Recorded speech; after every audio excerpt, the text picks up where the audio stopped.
first of all, let me give you some structure for how to create your objection responses. And the good news is that everything we've talked about up until this point, we can use for our objection responses, because as we've already talked about, the traditional way of selling might be creating a product selling sales message, which looks something like this, which is, this is the company I work for, this is what I sell, this is how it works, and whatnot. Do you need what I sell? By the way, traditional salespeople, when they encounter an objection, a product selling salespeople, when a prospect says, I'm not interested, they're going to try to say something to make the prospect interested. That's where they might end up talking more about their company or product when the prospect says, I'm not interested. It's either comply or talk about the company or the product. With our consultative selling message, we have a lot more options and plays that we can run regarding what to say when the prospect says an objection. And we can use all of these different pieces of the consultative selling sales message. Now, if I go back to, we actually created in an earlier training module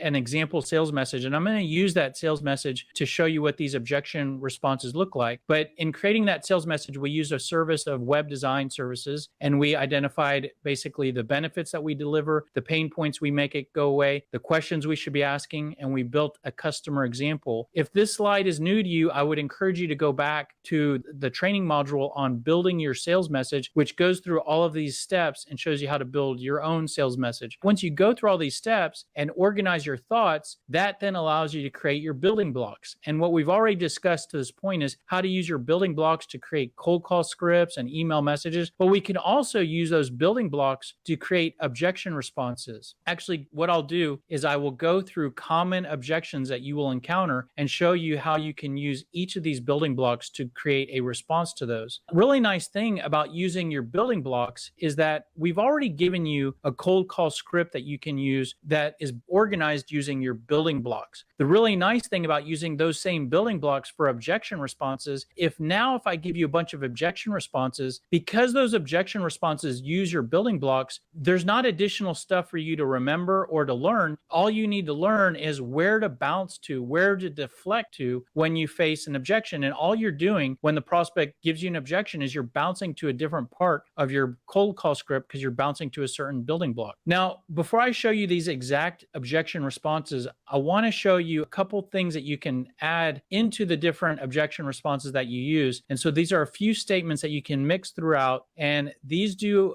two things. They disarm and educate the prospect as you're trying to deal with the objection. So the first thing is we want to disarm the prospect, because if the prospect is giving us objections because they think we're a salesperson, they don't feel like being sold to, they think they don't need what we sell, then one thing we can do is we can disarm them from feeling that way by getting them to feel like we're not trying to sell anything to them. And we can do that by actually telling them at the beginning of our objection response, hey, I understand. And you know what? I want you to know I'm not reaching out to you to get to sign you up or sell you anything at this point. So that's a disarming statement to basically educate the prospect that you're not selling them. The other thing that you can educate the prospect on is the sales process that you're trying to take them through. Because you're legitimately not trying to sell them anything, you're just trying to start the conversation. You can tell them that in your objection response by educating them on the sales process that you're trying to take them through by saying something like this.